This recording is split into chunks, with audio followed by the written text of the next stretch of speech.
It's doing its thing to get us onto Facebook.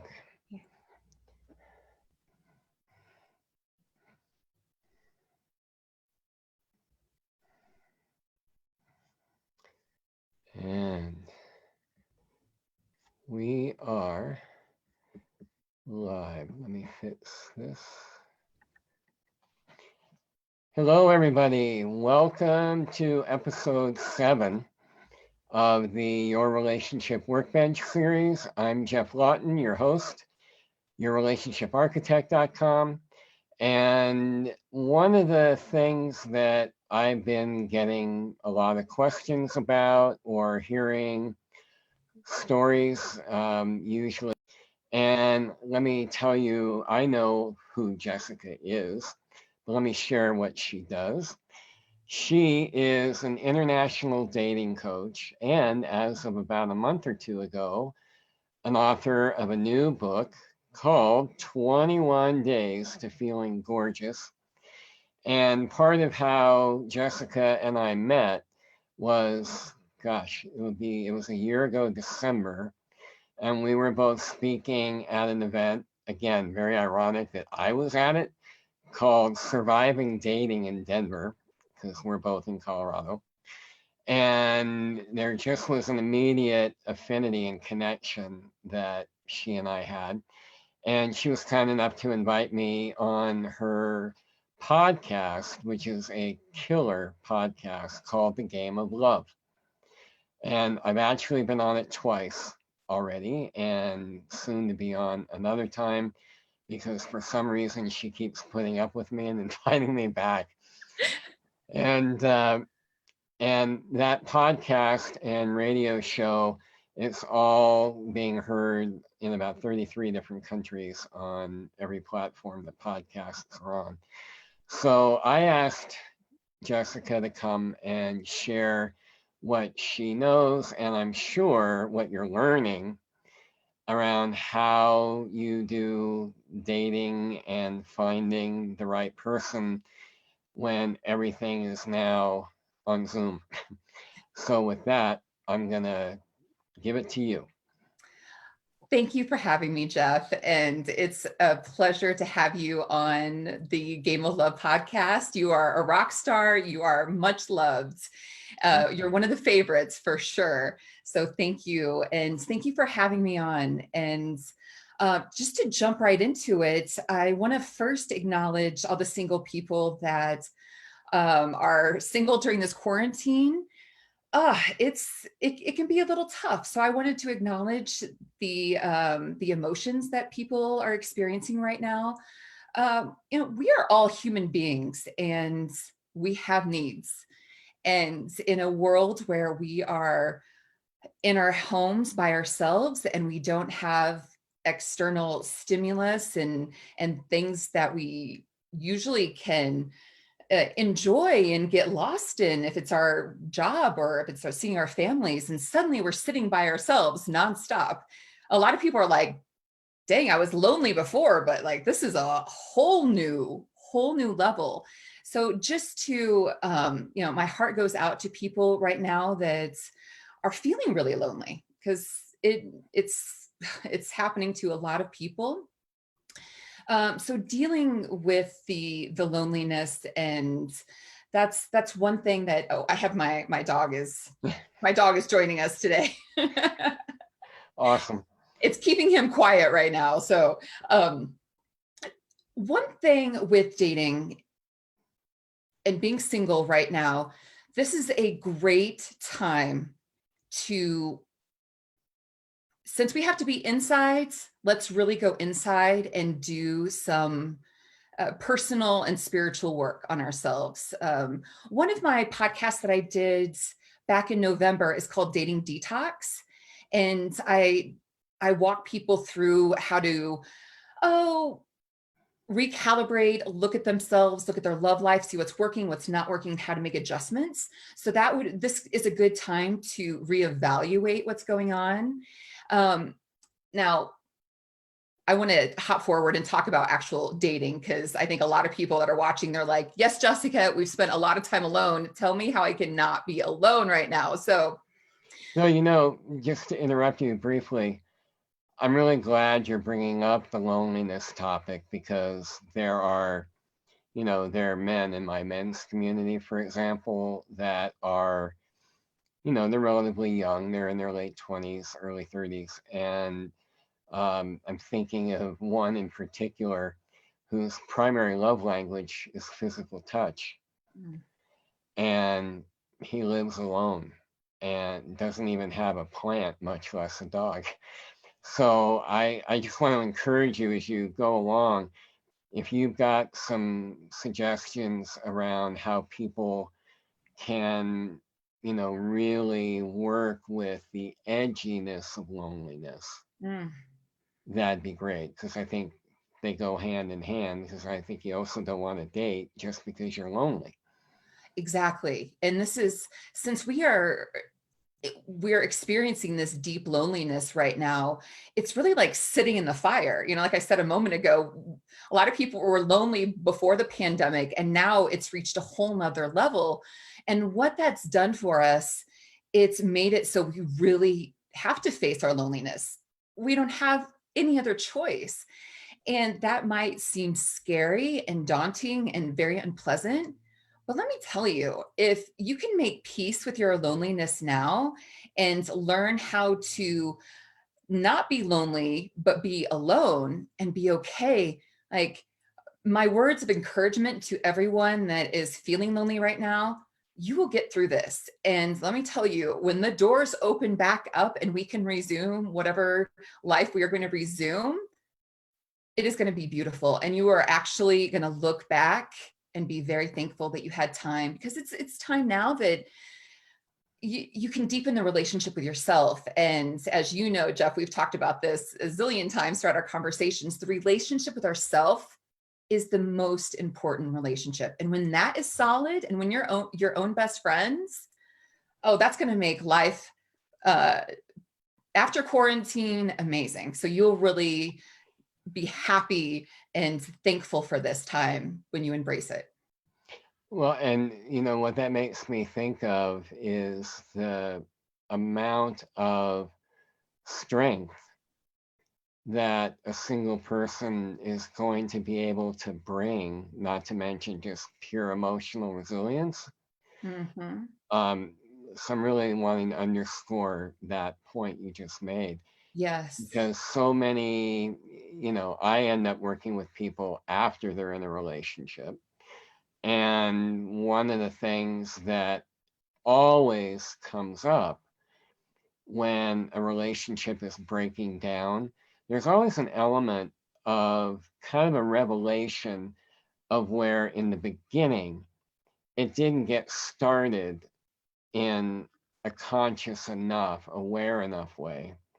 And there was an element of, oh, you're the one that's going to make me not feel lonely, Yep. whether you're really alone or not. And that is, imagine how much power one has when they're not attached to needing another person.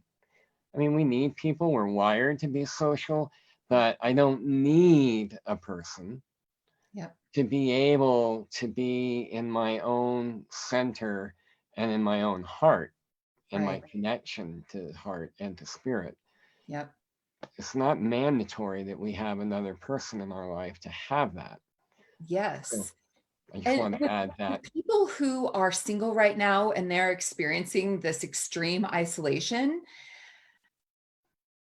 they get extra credit. You get extra credit if you're alone right now, because talking to my friends in relationships, they're leaning on someone right now. If they're feeling anxiety or fear or whatever emotions that are coming up for them, they can turn to their partner, and their partner can soothe them and take care of them. Let me tell you, like I said, spiritual extra credit to those people that are single during quarantine, because right now you have no choice but to self-soothe. You have to sit there and say, okay, no matter what, I'm going to be okay. And yeah, I am alone and it's day, 385. I don't know, but it's And then like, they all run together. right. It's like, I'm okay and I'm going to take care of myself. And there's a lot of power in that. So after quarantine, I also want to say that we can walk out of this stronger, that we can say, you know what, we went X number of days in an extreme isolation and loneliness, and we survived. We can do this. And I think there'll be an extra amount of appreciation for everything, for contact, intimacy, dates, love, sex, everything. There's going to be, like, oh, thank God, when we get back out there. And hopefully we'll have appreciation for ourselves. Like, yeah, I did that. I made it through all those days alone. And I also want to say, on the other side of that, that we also need to be careful when we re-enter, that we're not grabbing onto the first person and like, oh my God, oh my God, oh my God. And I get, if we might need a hall pass, that maybe you need to have some, one night stand or go on some dates, because you do have needs and they need to be fulfilled. Just be careful that you don't go out and hop into a relationship because you've been deficient for all this time. Like, this is a time to be very meditative, or will be time to be very meditative, that we really need to watch ourselves, watch our emotions, and have compassion, but also like, okay, I get that I have needs going back out into the world, but I'm not going to run amok. I'm not going to hop into a relationship. And so I want to throw that out there just to caution people with reentry. That's a great point. And that makes me think too that another great opportunity, if you are single and alone, or even if you're in a relationship, I know people where one partner is stuck in another country. The loneliness is a doorway to showing you the degree to which you are not connected to yourself. Ooh, yes. Enough. Where you're, for a lot of us, the identity that we hide out in through our busyness and through our big social lives that we may have, because we don't have that available in the same way, it really is a whole different mirror to hold up in front of yourself to realize, who the hell am I? And who have I been showing up as? And are they the same? And that allows you, I think, if you really are willing to look at that without any filters, then you're going to, when you do go back out into whatever normal life is going to be like someday, then you already, if you're paying attention, you get to know, all right, I've been used to operating this way, and sitting in my home for 2 months by myself, I'm really realizing what's been bullshit and what's been authentic. And I want to make sure that I'm not jumping into something with someone just to fill that need and bringing my old game, but instead bringing the newly resurrected me. That if you're doing the work during this time, you're going to discover.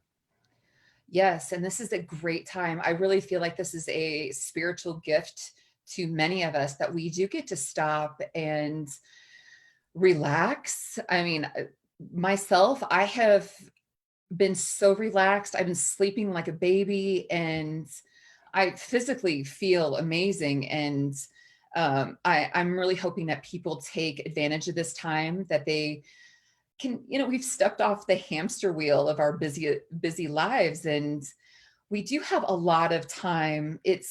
We have a lot of time to look at ourselves. And I think we have a lot of great people. I'm sure you have a lot of great people following you and watching you, that they are givers, they're nurturers, they're showing up in society powerfully and wanting to help, and they want to be successful and do all these great things. And a lot of us have been externally focused, if it's on our business or, whatever we have going on. And then all of a sudden, we're more focused on ourselves right now. And to your point, this is a great time to reevaluate. And who knows what you might discover spending, when you're spending time alone. And I really think, yes, this is a difficult time, but let's make the best of it and go ahead and dive deep and be real. And with this realness and these emotions, especially these raw emotions like fear and anxiety, and without the day-to-day distractions, something that I love about dating during quarantine is that we can get real fast. That even you and I talked on the phone a couple weeks ago, and we got on the phone, and you and I have a great relationship, and we get on the phone, and there's never usually bullshit between us. It's usually very real. And we get on the phone and it's, hey, how are you doing? And I was like, Jeff, it's weird around here. And there was no small talk. And I've Right. noticed that with people, even if it's people who are just meeting on Facebook or Tinder, Instagram, that there isn't there's not as much fluff anymore, that we all are in this uncharted territory, that we don't have the external distractions. We're all in this kind of odd place.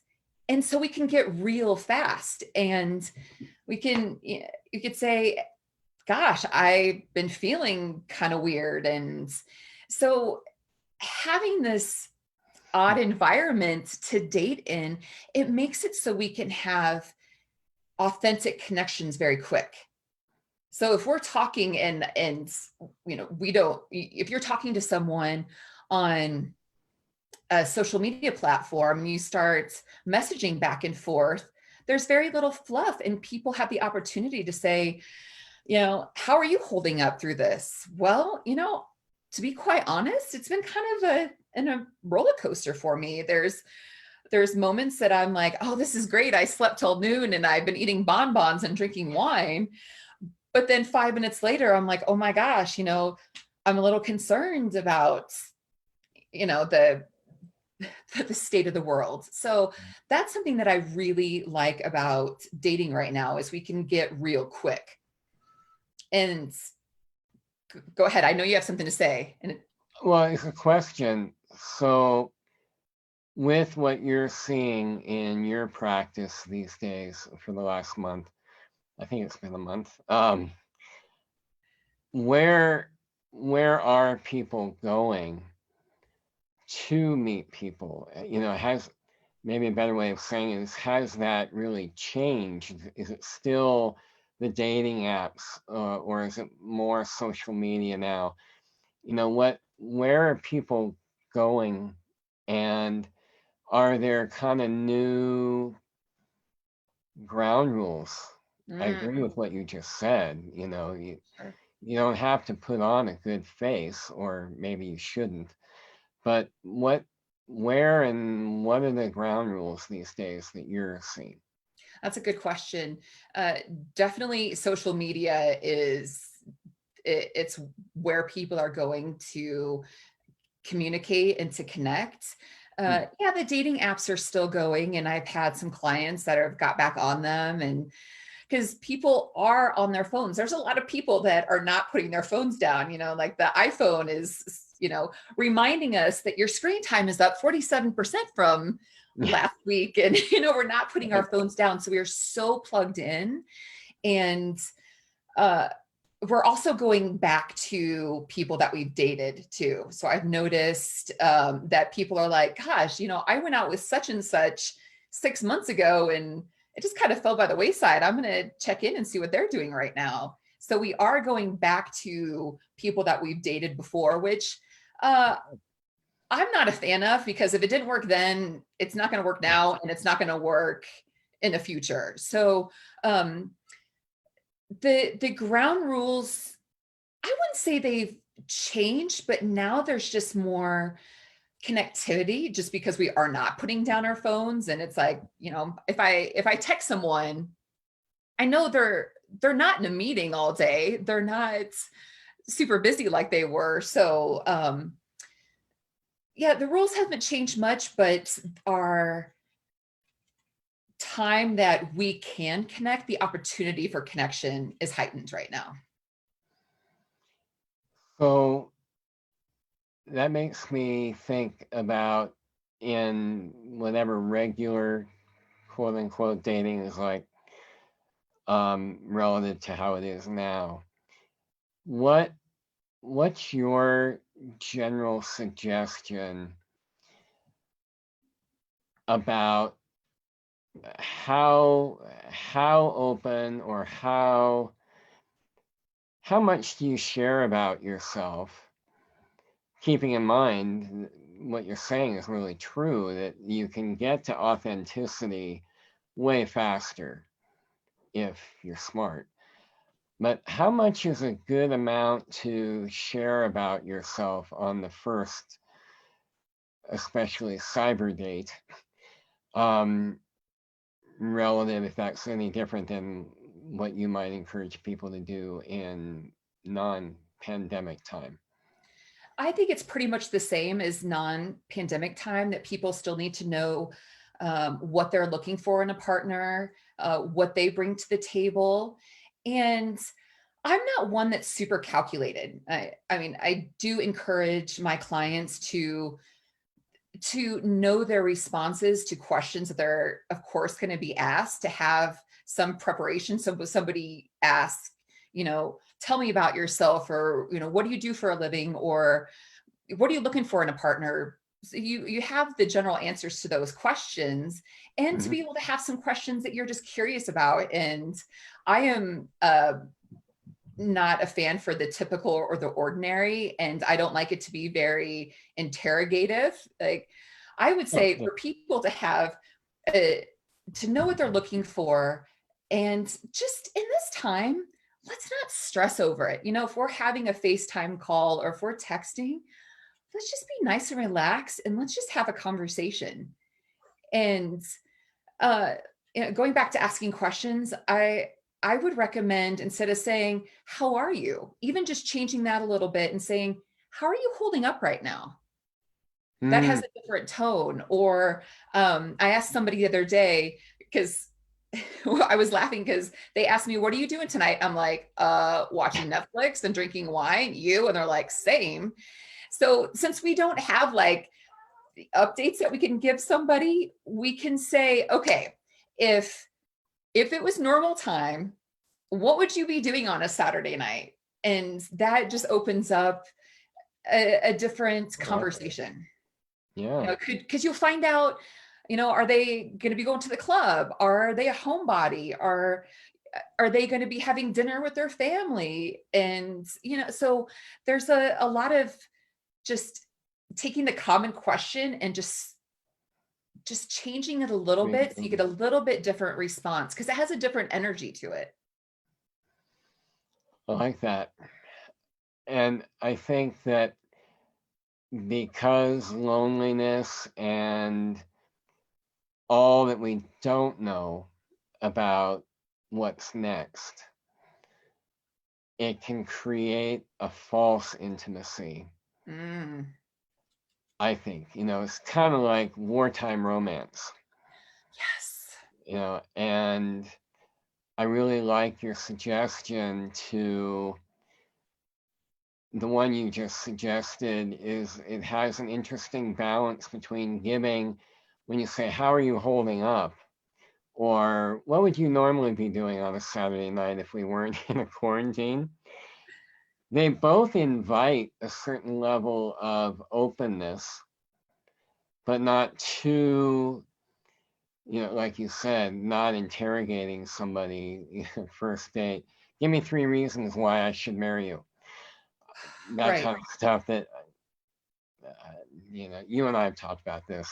Yeah. I'm a big believer in, on your first date, and maybe this is as true now as not, your only job is to find out if you want a second one. Jeff, I love that. I love it. Yep. Yes. So that, so what I'm really hearing you recommend is go outside your comfort zone a little bit. Don't be a prosecutor, and be yourself, but show a genuine curiosity about the other person. Is that fair? Yes. And I love that you said the wartime romance, because I think there's going to be a lot of those. And if somebody is feeling like they are in one or they're yearning for one, Hmm. by all means, let yourself indulge a little bit if it's something that's available to you. But, be that watcher of yourself and know what you're doing, and, be like, this could be a temporary thing. Like, I found myself the other day, I stopped when I was cleaning and I'm like, I think it's time for a boyfriend. And when have you've never heard me say that. No. And I said that and I felt it and I felt this yearning. And I also, thank God, was smart enough to realize that this could be a temporary thing. And I just kind of laughed at myself. I was like, girl, once these doors open, you'll be singing a completely different tune. But for right now, that's what I'm feeling. So honor those feelings, and then also know that it could be a wartime romance and it could be temporary. So I think just being conscious of what we're doing is really powerful. Well, And oh, sorry, no, finish. you go ahead. Well, and it just occurs to me before I check questions, because I want people that might be watching live to be able to Oh, ask you yes. questions. But you just made me think of something that's I hadn't thought of before, which is when we do get released to be able to go back out into the world, as weird as this has all been, it's going to be probably as weird or weirder in the new reality when we are allowed to go back to work or allowed to be back out of the house. And so everything you just said, I'm just saying, and apply that to when we get released from quarantine, be equally as, oh, I think I want a boyfriend. Oh, I think it's just gas. Okay, maybe let me tread lightly Absolutely. until you find we're all going to have to find a different equilibrium again Yep. You were when this so is right. over. Yep. So let's see. All right, those of you that are on Facebook, thank you for being here. And I wanted to, Glenn, I'm not going to share your last name. I know that you sent me a question or a topic that you wanted Jessica to speak to. So since you're watching us, can you, if you still have that question or topic, would you be kind enough to type it in the comments box, and then I can pass that on to Jessica. And I want to thank, oh my gosh, thank you, Amanda. Long time, girl. Tom, watching from Bangkok. Hi. Jason, Neha, Gianna, Julie, and Glenn. Thank you for being here. So, while I'm waiting for Glenn to hopefully type his question, I'm really sorry, dude. I totally forgot where you sent it to me, and I couldn't find it before we got on. Jessica, you want to share a little bit about your book? Oh, sure. My book. Um, Yeah, that thing. I love this book, and it was funny. You and I are friends, so you already know this, but this book came out a month early. So my publisher called me and said, "Congratulations, it's out." And I got the book delivered to my front door. It was the same day they declared it a pandemic. So I was a little pouty. Because I had like parties planned and book launches and everything. You and I were going to toast to champagne and all this. And once I had my pity party here alone, I realized that this book came out at an amazing time because it is called 21 Days to Feeling Gorgeous. Finally love the skin you're in and be the badass goddess you're meant to be. And it's a transformational workbook that helps someone heal the relationship with themselves, become their own number one fan, and really step into their power. And look, a lot of us are sitting at home alone, and what a perfect time to sit down and do this work.